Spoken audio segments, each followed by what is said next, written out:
मंच पर उपस्थित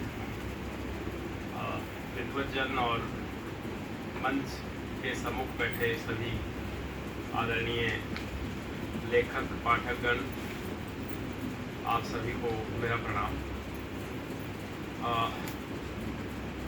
2002 सितंबर, दो मित्र अंग्रेजी विषय में स्नातकोत्तर करने के लिए शहर पहुंचते हैं। हिसार में आसपास के गांव से हैं और ये सोच के कि दोनों का ही एडमिशन वहां हो जाएगा, लेकिन एक का एडमिशन हो जाता है और दूसरा कहता है कि कोई बात नहीं, जो तू पढ़ के आएगा मैं भी पढ़ लूँगा, नोट शेयर कर लेंगे और मैं यहाँ छोटी मोटी नौकरी कर लूँगा, किसी स्कूल में पढ़ा लूँगा। लेकिन किस्मत को कोई और ही चीज़ मंजूर थी और हुआ क्या कि रेगुलर कोर्स जो है उसका सिलेबस चेंज हो गया। कोरस्पोंडेंस से वो करना चाहता था और वो कहता है कि भाई अब बात नहीं बनेगी, अब मुझे लौटना होगा, मुझे गांव वापस जाना पड़ेगा क्योंकि नोट्स हम शेयर कर नहीं सकते। सपना तो मेरा भी था कि मैं एमए इंग्लिश करूं। और जिस दिन 8:30 बजे सुबह वो कहता है कि अब मुझे जाना है, मुझे घर जाना है, अब मुझे यहाँ नहीं रहना। और मैंने कहा रुक जाओ 2 मिनट, क्योंकि 8:45 में चलता था और 9 बजे कॉलेज लगता था हमारा। तो मैंने कागज़ पे पता नहीं क्या कुछ लिख दिया और वो पहली बार लिखा गया उस मित्र के लिए जो जुदा हो रहा था और उसको शीर्षक दिया गया यादें। और दुर्भाग्य से वो मित्र हमारे बीच नहीं है अब। 2020 में कोरोना जब शुरू हुआ था उससे चंद दिन पहले ही पता नहीं क्या हुआ कि उसने सुसाइड कर लिया। He was a farmer at that time और उनसे बात होती थी बड़ी संजीदगी से। एक कविता मैंने उनसे प्रेरित होकर और उन्होंने एक संदेश जो दिया कि भाई हमारे बारे में भी कुछ लिखो, तो उस पर भी मैंने लिखी। उनका नाम था स्वर्गीय श्री बली बोलते थे हम उनको, बलराज कैंडल जी मेरे मित्र रहे। तो पहली कविता जो मेरी लिखी गई और जो 18 साल बाद आपके सामने रेवती बनकर आई है, वो कविता थी यादें। कि जाने वाले चले जाते हैं, बाकी रह जाती है यादें। जाने वाले चले जाते हैं, बाकी रह जाती है यादें। सदा उन्नति करे तू जिंदगी में, है बस यही फरियादें।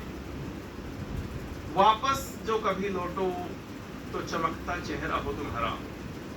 सफलता के शिखर पर चमकर बनकर चमको सदा सितारा। तुम्हारे जाने से दुख होगा पर मैं रोऊंगा नहीं, सब्र कर लूंगा। जाने वाले कहीं खोते नहीं, एक नया घर एक नया देश बसाते हैं। ये एक छोटी सी कुछ पंक्तियां उस वक्त लिखी गई थी और ये पता नहीं था कि हमारे बीच मित्र हैं जो वो होंगे ही नहीं। एक दिन जब वो दौर आएगा तो एक कविता जो दूसरी मैं बात कर रहा था, अन्नदाता, जो मित्र ने कहा कि हमारे बारे में भी लिखिए कुछ।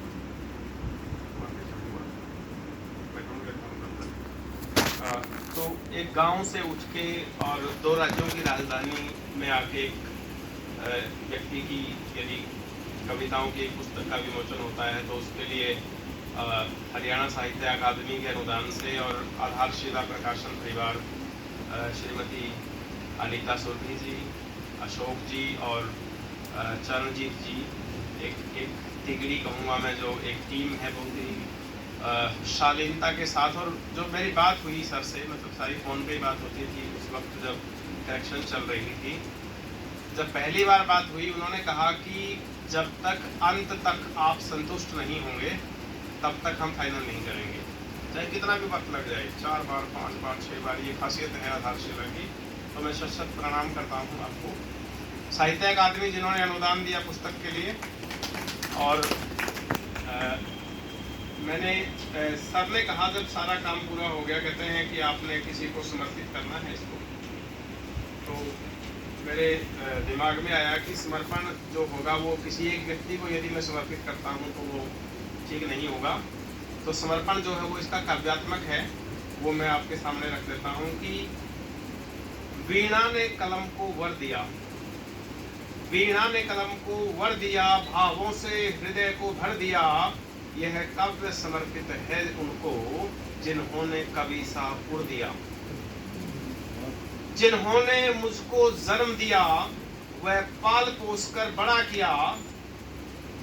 यह काव्य समर्पित है उनको जिन्होंने इल्मे जुबा दिया, बेगरज मूक अवलंब दिया, धीरज साहस अविलंब दिया।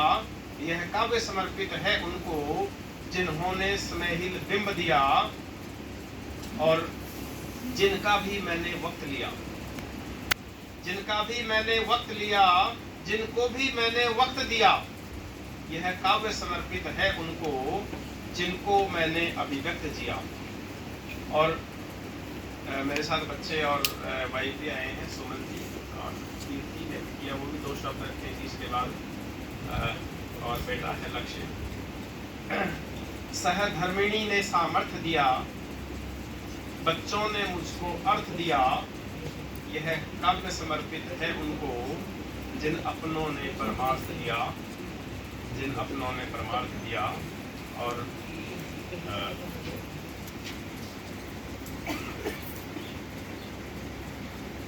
एक कविता जो बार बार उसकी चंद लाइनें सुना देता हूँ मैं कि बार बार सुनाई है मैंने कई मित्रों से। जब मुझ में ही कस्तूरी है, शायद आप में से बहुत से साथी ऐसे हैं जो सुन चुके होंगे। जब मुझ में ही कस्तूरी है, मैं हर रोज खुद को खोजता हूँ, मैं हर रोज खुद को खोजता हूँ। रहता हूँ बेसुध पर शुद्ध बोलता हूँ। मैं हर रोज खुद को खोजता हूँ, रहता हूँ बेसुध पर शुद्ध बोलता हूँ। बेशक है बेजोड़ पर स्वपन जोड़ता हूँ। क्या तम में तलाश जरूरी है जब मुझ में ही कस्तूरी है। और आकाश के तरकश में तीर बहुत हैं, आकाश के तरकश में तीर बहुत हैं। गंगा यमुना की नद में नीर बहुत हैं। आकाश के तरकश में तीर बहुत हैं, गंगा यमुना की नद में नीर बहुत हैं। राहगीर के पद में पीर बहुत हैं।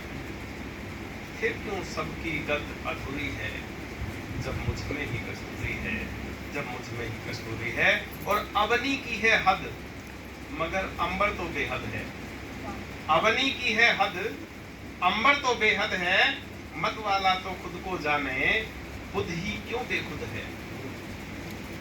अवनी की है हद मगर अंबर तो बेहद है। मत वाला तो खुद को जाने, खुद ही क्यों बेखुद है।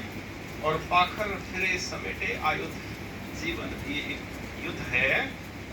खो जाता क्यों अमर समर में, खो जाता क्यों अमर समर में। क्या मजबूरी है जब मुझ में ही कस्तूरी है। और अंत में कोटर फिरे कुटीर खोजता, पपीहा बारिद की बूंदे। कोटर फिरे कुटीर खोजता, पपीहा बारिद की बूंदे।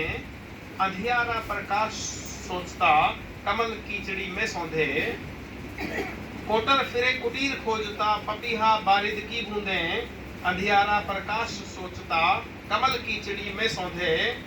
काग कपोत को रहे नोचता, मेघ दामिनी संग कोंधे। कंठ बीज कर कुसुम जोहता, बड़ा फितूरी है जब मुझ में ही कस्तूरी है, जब मुझ में ही कस्तूरी है। और मैं एक बार फिर आप सभी का धन्यवाद देना चाहूँगा। आधारशिला प्रकाशन, टीएस सेंट्रल लाइब्रेरी, हरियाणा साहित्य अकादमी, जहाँ से अनुदान और अनुमोदन मिला कविताओं को। डॉक्टर दिनेश जी जो मेरे परम मित्र, व्याकरण वैयाकरण हैं और साहित्य के ज्ञाता, मेरे साथी लोग आए हुए हैं, जो अखिल भारतीय राष्ट्रीय शैक्षिक महासंघ से डॉक्टर धर्मेंद्र जी, प्रदीप जी, राजेश जी, अंशुमन जी, राजकुमार जी, परमजीत जी, सूफी जी, तमाम साथी, और मैं एक बार फिर आप सभी का धन्यवाद।